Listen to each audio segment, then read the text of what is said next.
Assalamualaikum warahmatullahi wabarakatuh. Bismillahirrahmanirrahim. Nawaitul itikaf sunnatalillahi subhanallahi walhamdulillahi wa la ilaha illallah wallahu akbar. Wa la hawla wa la quwwata illa billah. Subhanallah walhamdulillah wa la ilaha illallah wallahu akbar. Wa la hawla wa la quwwata illa billahil aliyyil azim. Subhanallah walhamdulillah wa la ilaha illallah wallahu akbar. Wa la hawla wa la quwwata illa billahil aliyyil azim. Subhanallah walhamdulillah wa la ilaha illallah wa la hawla wa la quwwata illa billahil aliyyil azim. Al-Fatihah. Bismillahirrahmanirrahim. Kita diperingatkan yang beberapa waktu yang lalu, la tatlub minhu ayyukhrijaka min halatin yasta'milaka fima siwaha falau aradaka lasta'malaka min ghairi ikhraj. Engkau jangan meminta, mohon kepada Allah supaya dipindah dari suatu keadaan kepada keadaan yang lain, sebab kalau Allah menghendakinya tentulah merubah keadaanmu tanpa merubah keadaan yang lama. Mungkin satu contoh, kita sebagai pedagang, aku nggak bisa maksimal ibadahku, zikirku, mujadahku, mohon pindah pekerjaan jadi petani pamannya.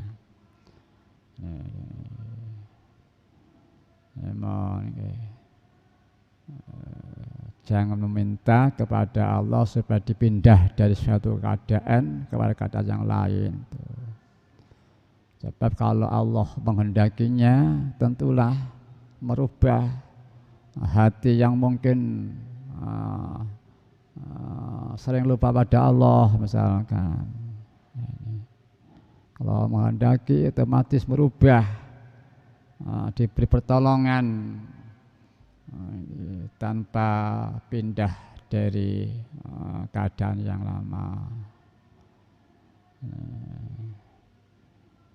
Ini kita diperintah, diperingatkan agar supaya jangan mohon pada Tuhan, usaha supaya keluar dari suatu keadaan yang dimana yang kita hadapi keadaan itu justru dalam kondisi pedagang pamannya, ya kita berjuang jihadun nafsi, lupa ingat, diingat-ingat, ini mujad dan seterusnya.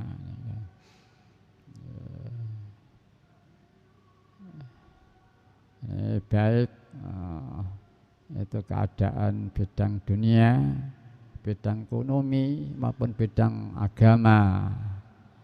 Bidang dunia misalkan seperti bertani tadi itu, berdagang atau buruh dan sebagainya. Bidang agama misalkan bidang ilmu, menuntut ilmu, mengajar dan lainnya. Minta keluar dari keadaan-keadaan seperti di atas, dengan maksud supaya kita ubudiyah kepada Tuhan, bisa ubudiyah kepada Tuhan. Tani kok sulit,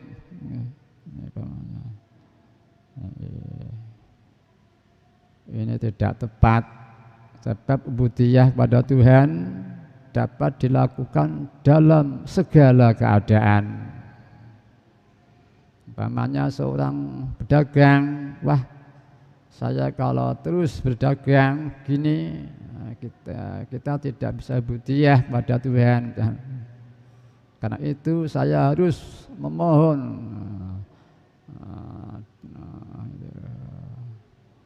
dengan usaha pindah ke lapangan pekerjaan yang lain, jadi guru misalkan, mengajar ilmu-ilmu agama. Dengan begitu tentu saya bisa lebih tekun ibadah kepada Tuhan dan sebagainya dan sebagainya.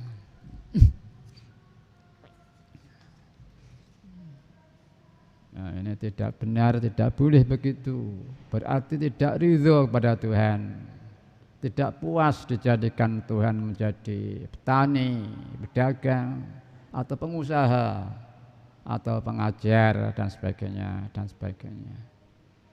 Dengan alasan tidak bisa ibadah, ini tidak wajar. Nah, itu. Justru adanya seorang dijadikan pedagang atau petani atau tukang dan sebagainya itu justru supaya dimanfaatkan untuk beribadah kepada Tuhan. Justru bertani, berdagang dan sebagainya itu supaya dilaksanakan dalam rangka ibadah kepada Tuhan. Ya, akan berangkat petani, fokus ingat Allah.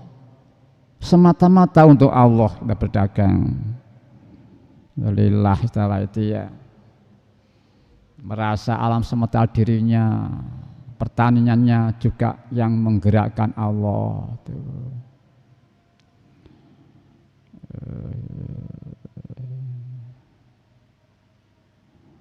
Nanti kita mungkin manusia sering lupa, trader atau zalim, kufur, lupa, salah, bodoh. Ya kita inisiatif ingin meningkatkan ya dirasa, punya perasaan ingin meningkat itu juga Allah yang menciptakan, menggerakkan. Inisiatif yang baik kita rasa, itu juga dari Tuhan, dari Allah Ta'ala. Kemudian misalkan kita sering lupa, ya kita berjuang sungguh-sungguh hati kita. Pertama ya petani itu kita niat ibadah, yu'ti kulladzi haqqin haqqah. Innallaha ata kulladzi haqqin haqqah. Sesungguhnya Allah memberikan hak-hak kepada yang berhak. Dalam Al-Qiyah dijadikan ajaran yu'ti kulladzi haqqin haqqah. Ini stabilisator yang hebat. Adanya gembyeng, adanya dibunuh dan seterusnya dan sejarah tasawuf karena tidak yu'ti kulladzi haqqin haqqah, tidak memberikan hak kepada yang berhak, maka gembyeng dalam perjalanan hidupnya itu, instabilitas. Betapapun rohan dur, tauhid tinggi, hak Allah tidak diberikan berupa ibadah. Jangan haknya Allah, haknya keluarga saja, haknya lingkungan kalau tidak diberikan, ini akan jadi hal yang tidak diinginkan.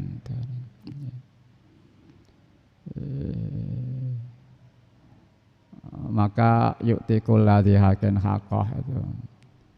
Wahdiyah dipadukan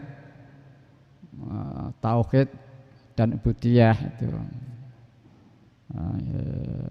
Misalkan sakit, entah sakit fisik, jasmani, atau sakit ekonomi, atau sakit rumah tangga, atau sakit sosial, ya ridho pada Allah Subhanahu wa taala. Totalitas ridho pada Allah Subhanahu wa taala. Ini satu bidang. Bidang ini kita isi ubudiyah dan syariah. Maka kita ikut perjanjian Tuhan kita, aqtaqulladzi haqqan haqqah. Ya prakteknya cari obat. Cari obat itu dorongan bukan manusiawi. Karena kita ridho total pada Allah Ta'ala. Bukan dorongan manusiawi, tapi dorongan ikut jejak Tuhan kita, memberikan hak pada yang berhak. Lainnya fisik ini ada hak yang harus kita berikan pada kondisi sakit itu, ya kita cari obat.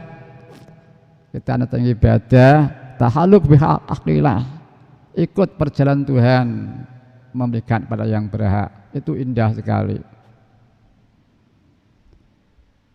Ini kami kadang-kadang secara teori, orang yang benar-benar sadar pada Allah Ta'ala, dia akan bahagia. Misalkan dia diberi sakit jasmani atau ekonomi atau rumah tangga, kalau sadar dari Tuhan kita yang kasih sayang, kita diuji karena punya kegayuan, kurang konsekuen usahanya, atau karena punya kesalahan, belum ditobati, belum diistighfari, atau sudah istighfar mungkin porsi istighfar tobat kurang imbang dengan besarnya kesalahan mungkin. Maka Allah memberi ujian, diberi sakit, mungkin jasmani, mungkin rumah tangga, mungkin ekonomi, mungkin sosial. Nah, di sini ini pertama-tama kita manfaat untuk ridho pada Allah Subhanahu wa Ta'ala. Sungguh betapa indahnya nilainya ridho pada Allah Subhanahu wa Ta'ala ini. Kalau kita sadar sesungguhnya itu fadl Allah Ta'ala. Allah akan meridhoi hambanya, tak diuji. Kalau ridho ya dipilih dan seterusnya. Ini satu bidang. Nah, di samping ridho total, kita ikut Tuhan kita, atau kulladzi haqqan haqqah, atau yu'ti kulladzi haqqah. Maka kita pas sakit cari obat sesuai dengan yang dibutuhkan kondisi sakit itu sendiri. Termasuk sakit ekonomi, ya kita ridho dan kita mencari obat yang sesuai dengan kondisi sakitnya itu, besar kecilnya, parah dan kurang parahnya.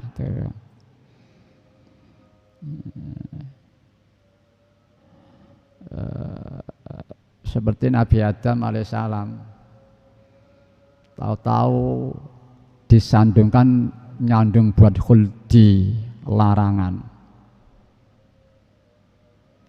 Karena memang dikasih Tuhan, dijadikan contoh, maka Allah menyempurnakan, memberikan anugerah dengan diperjalankan bertaubat, istighfar yang sungguh-sungguh. Hanya kelihatan Tuhannya, Rabbana ya, 100 tahun barangkali ya. Hanya kelihatan saya yang salah, zalim, tidak tahu, tidak ingat lainnya. Yang dosa hanya saya, zalamna anfusana, ya Allah. Kula sing zalim tansah. Kemudian harapan, ilam taghfir lana wa tarhamna lanakunanna minal khasirin. Jikalau engkau tidak memberikan ampunan dan sayang mereka, pasti aku akan jadi sengsara untuk selama-lamanya, ya Allah. Manusia ya, Nabi Adam alaihissalam diperjalankan, diberi kondisi, dibelajari, dituntun untuk beradab, berakhlak dalam kondisi salah, berakhlak dalam kondisi salah, dan Allah akan membuktikan ghafurnya. Maka dengan kesusahan Nabi Adam alaihissalam pada waktu itu. Allah memberi fadl itu pada Nabi Adam, diampuni, diberi hidayah. Siapa yang mengikuti petunjuk itu, dia tidak akan bersedih hati, dia akan bahagia hidupnya. Berarti diberi turun nabi-nabi, diberi turun Sayyidul Anbiya wal Mursalin. Para hati-hati, kalau holdingnya memang salah, nggak benar, nggak buruk, tapi secara global itu fadl dari Allah Subhanahu wa taala. Tanpa menyandung badkhul tidak mungkin keluar dari surga. Tanpa nyandung badkhul di Allah, tanpa menyandung, ini orang tauhid. Ini ada perpaduan orang tauhid dan ubudiyah. Ya. Ya memang semua itu tauhid baik kepada Allah. Ya. Dan Nabi Adam mampu mensyukuri kondisi. Kondisi apa ya? Kondisi seperti itu disyukuri dengan bentuk tobat, istighfar. Ini mungkin enggak, ya istilahnya apa, tersah istilahnya. Tapi intinya memanfaatkan, mensyukuri kondisi ini dengan perjalanan bertobat tuh. Sebagaimana mensyukuri dia fisiknya luka,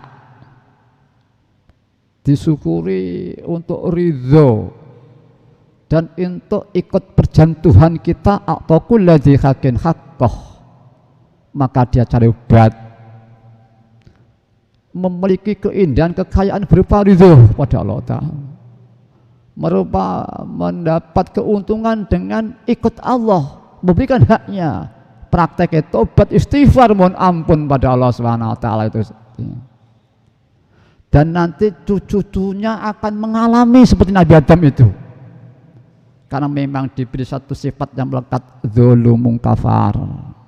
Tempatnya zalim, kufur. Tempatnya salah, lupa. Tempatnya zalim dan bodoh. Maka nanti pasti anak cucunya mengalami itu. Betapa dia jihad, menjauh, tetap akan kesandung karena sifat yang melekat. Di saat dia tidak memandang tunya, lupa berapa detik, disitulah kesempatan kesandung kesalahan.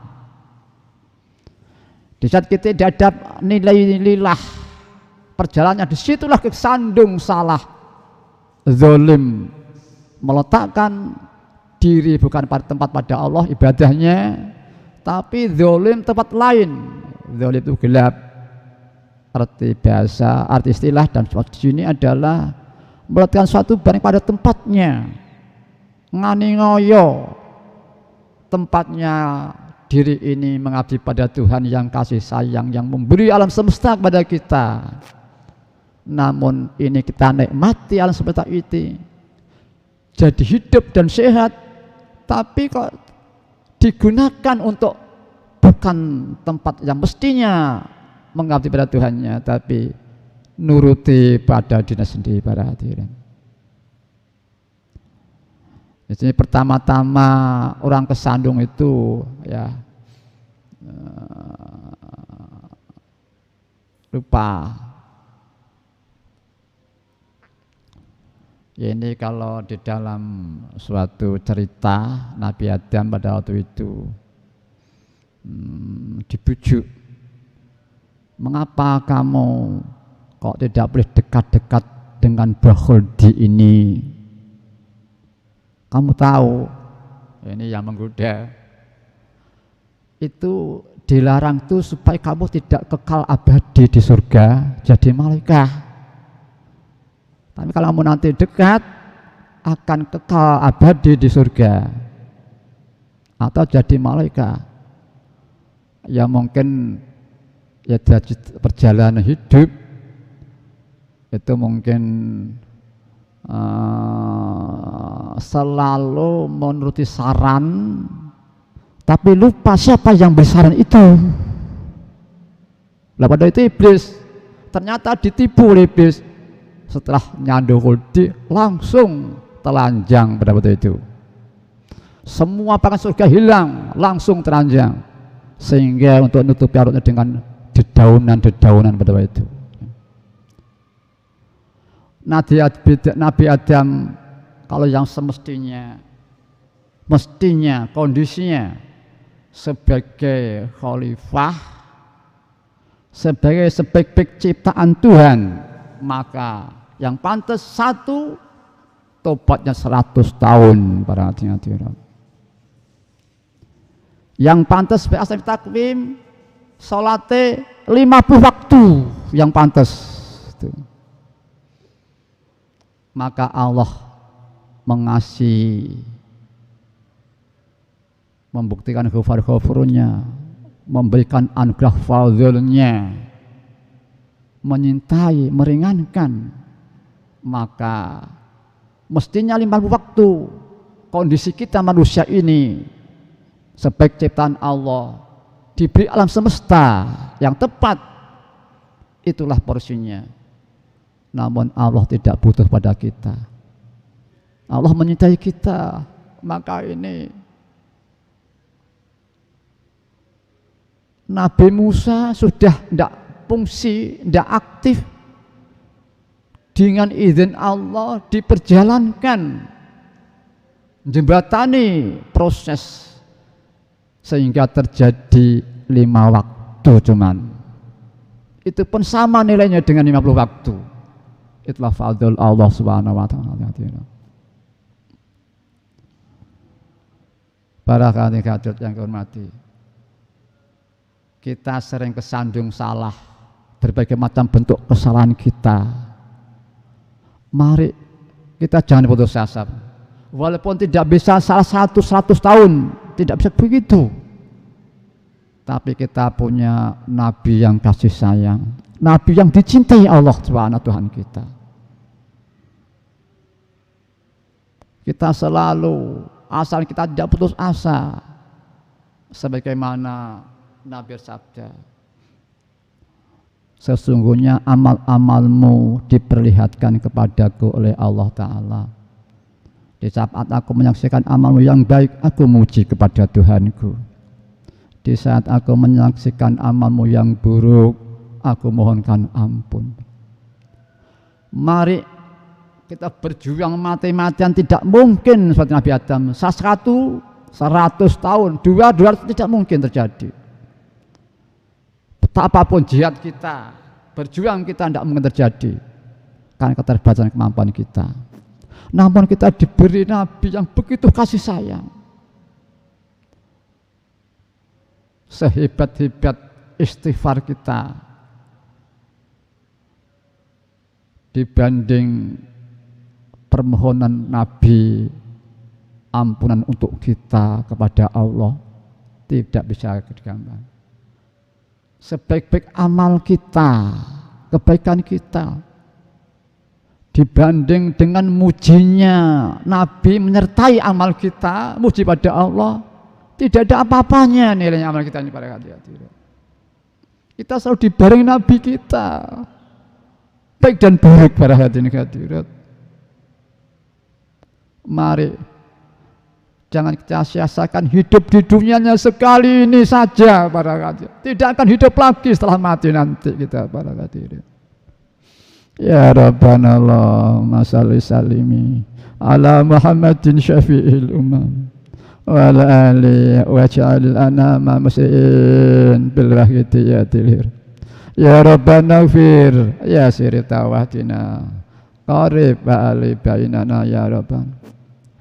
Kembali pada pengajian lagi, kita dilarang minta mohon pada Allah supaya dipindah, misalkan keadaan dunia petani atau pedagang, aku tidak bisa ibadah kalau tani ini ingin dipindah mungkin jadi pedagang atau sebaliknya namanya. Ini kita dilarang karena apa? greget perjuangan kita. Justru petani itu kita niat ibadah. Makan niat ibadah. Ibarat angka walaupun sepele, angka 3. Kalau nolnya banyak, tidak bisa sepele. Kalau tulus, lillah semata-mata, billah sungguh-sungguh, tidak bisa kan kecil pada hadirin.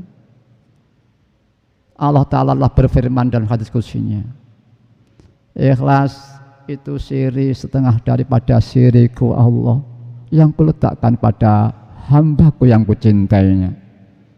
Kita semua bisa menikmati fadhil Allah berupa kemampuan, kesempatan, diberi ketulusan oleh Allah. Kemampuan berjuang untuk mencapai, diberi kesempatan tulus kepada Allah Subhanahu wa taala. Mari kita lihat, semua manusia bisa fokus berapa detik hanya untuk Allah, lain tidak. Inilah setelah dia merasa alam semesta dirinya semua yang dan Allah bisa barangkali jika tidak. Tapi mengapa kenikmatan begitu agung di akhir zaman ini kita kurang begitu mensyukurinya barangkali jika tidak. Dan saudara-saudara kita yang belum diberi fadhil pengetahuan ini, kenikmatan ini, mengapa kita berikan pada mereka? Pada ini hak mereka barangkali. Mbah Yai dawuh, ya maaf, adalah wakidiyah kami, ada pengamal, bisa dikatakan wakil-wakil kami. Maaf, tidak paksaan, masih sanggup kami menjadi wakil-wakil kami, sanggup para pengamal pada waktu begitu berarti. Kalau nggak sanggup, bangsa ghaib sudah siap akan mengganti, dan seterusnya itu. Para hadirat, ini kenikmatan yang besar sekali, termasuk dongak panjenengan berupa waja'alil anama muslimin bil hidayati li rabbil alamin. Selama ini kita tidak pernah berjuang untuk semua manusia Bani Adam, padahal jeng Nabi berjuang untuk semua manusia. Dan fakta dalam perjalanan beliau waktu menyatakan Islam di Taif, dilempari batu yang berdarah-darah, sampai malaikat batu itu tidak sampai hati Nabi, gunung ini saya angkatnya, saya blekan, hancurkan mereka. Apa terjadi? Nabi membela, jangan mereka tidak tahu, justru didoakan oleh Nabi, Allah mahdi qaumi fa innahum la ya'lamun. Ya Allah, berilah petunjuk kaumku ini, mereka tidak tahu ya Allah. Mari para hadirat, kita jangan sampai tertipu. Di saat kita maunya greget, ingin memanfaatkan kehidupan ini, entah tani, entah pedagang, dan seterusnya. Kesempatan detik-detik memanfaatkan jadi ibadah yang begitu indah nilainya. Kita hanya berangan-angan ingin dipindah sana, padahal dipindah belum tentu. Di samping kehilangan waktu dan kesempatan pada detik-detik itu. Maka di sini dalam pengajian ini kita dilarang, jangan kau minta supaya dipindah keadaanmu kepada keadaan yang lain. Misalkan tani dipindah dagang atau sebaliknya. Alasannya supaya kita bisa ibadah. Nah, ini dalam waktu itu sudah kehilangan waktu detik. Maka Mbah Yai langsung mengomentari ini. Justru jadi tani dimanfaatkan, diniati ibadah bertani itu. Atau mungkin upama hubungan agama, pokoknya ilmu itu ya tadi sudah disambutkan. Ya mudah-mudahan saya matur diri oleh Allah wa Rasulih sallallahu alaihi wasallam. Dan mari kita manfaat yang ada. Keadaan kita semuanya kita manfaatkan, baik yang taat, yang maksiat, yang kaya, yang miskin, yang waktunya luas, yang waktunya sempit, semua kita manfaatkan. Manfaatkan kemaksiatan, kesalahan seperti Nabi Adam itu. Tak langsung dia yang kelihatan Tuhannya, yang maha kasih sayang, ghafur ghafur. Robbana, yang kelihatan hanya Allah Tuhannya. Dan yang kelihatan saya yang salah, saya yang dosa. Itulah perintah Allah dalam Al-Quran. Sesuatu yang menimpa diri berupa kebaikan, sandarkan itu dari Allah. Berupa keburukan, famin nafsik seko nafsumu. Mari ini kita budaya kepribadian akhlak rohaniyah yang sumber jadi akhlak secara global. Revolusi akhlak tanpa terwujud, tanpa revolusi rohani atau batiniyah, dan sumbernya hubungan kita pada Allah. Tidak bisa tercapai akhlak tanpa perpaduan syariah dan hakikat. Tidak bisa mencapai akhlak yang tinggi tanpa menerapkan tuntunan akhlak Allah ya tadi. Dan contoh ada Nabi Adam, sekitar Nabi Adam dan iblis. Kan iblis mensyukuri, kesandung podo kesandungi. Nabi Adam kesandung mensyukuri dengan bentuk istighfar tobat. Hanya kelihatan Tuhannya, harapan tidak ada Tuhannya. Hanya kelihatan yang salah saya, zalamna anfusana. Maka Allah menyintai akhirnya, ditolong, diberi hidayah, petunjuk. Siapa yang memiliki petunjuk, dia tidak akan bersedih hati. Ya mudah-mudahan kita difadhil oleh Allah Ta'ala sehingga kita bisa mensyukuri yang ada ini para hati-hati, sehingga kita dan terutama mari setelah ajaran ini kita harapkan kita pengamal memahami wahidiyah, sehingga mana mungkin kita belum memahami akan bisa mengambil. Seperti anak kecil, contoh umpamanya dia tahu itu berlian bagus, diambil, senang. Setelah ada suatu tanah liat kering, dicat, diberi pernik-pernik, yang asing mah dibuang begitu saja. Itu maklum anak kecil, dia belum bisa berpikir.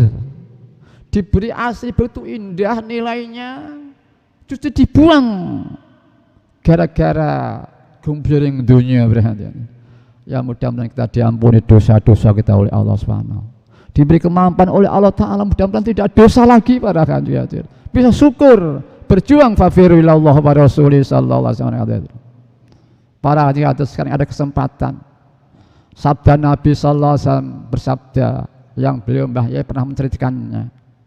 Islam pertama gilang gemilang, di tengah surut. Nanti di akhir zaman akan gilang-gilang lagi. Dan alhamdulillah para hadirin, ajan waqidah dan al-waqidah ini merupakan suatu alat perjuangan untuk menyesuaikan apa yang disabdakan beliau Rasulullah sallallahu alaihi wasallam. Mari para hadirin, waqidah ini dibutuhkan sekali di akhir zaman ini para hadirin. Begitu indah dan agungnya, belum pernah terjadi suatu contoh misalkan solusi. Sepanjang sejarah kita belum ada solusi. Ikut Nabi kita rahmatan lil alamin. Walaupun kita belum punya rasa kasih sayang pada alam semesta, tapi ada doa Allah barik bima khalaqta hadhil badah ya Allah. Dengan lillah bilang sungguh-sungguh, sungguh betapa indahnya. Kita tidak pernah berjuang untuk semua manusia. Hanya kebanggaan yang tidak bisa mengambil. Alhamdulillah ada doa, ya Allah jadikan umat manusia secepat-cepatnya sadar kembali pada Allah. Ya Rabbana ighfir, ampunilah dosa-dosa kita semua. Yasir, permudahkan semua urusan kita semuanya. Waftah, bukalah hati ini dan semua jalan kebaikan kita. Qarib ba'alih bahdina, tunjukilah kami. Qarib ba'alih bahdina, sungguh betapa penuhnya, kandungan, indahnya, tingginya, nikmatnya wahidah ini para hadirin. Para ulama kebanyakan dia faham, hanya fahamnya itu Waidah terlalu ketinggian. Ini orang di atas sana. Ini orang khusus. Padahal Allah paling anugerah itu. Semua Bani Adam yang dia mau akan diberi oleh Allah Ta'ala pada ketika itu. Ya mudah-mudahan sekali lagi kami maturin diri oleh Allah wa Rasulih sallallahu alaihi wasallam. Mari kita di samping tempat pada Allah Ta'ala, istighfar pada Allah Ta'ala. Kita saling maafkan satu dengan yang lain, saling halal-halalan pada hati-hati. Saling, ya mudah-mudahan pengajian akad pagi ini benar-benar diridhoi oleh Allah wa Rasulih sallallahu alaihi wasallam, membawa manfaat, masalah barokah, peningkatan bagi kesadaran kita bersama, perjuangan kita bersama. Fafiru ilallah wa Rasulih sallallahu alaihi wasallam. Amin amin ya rabbal alamin.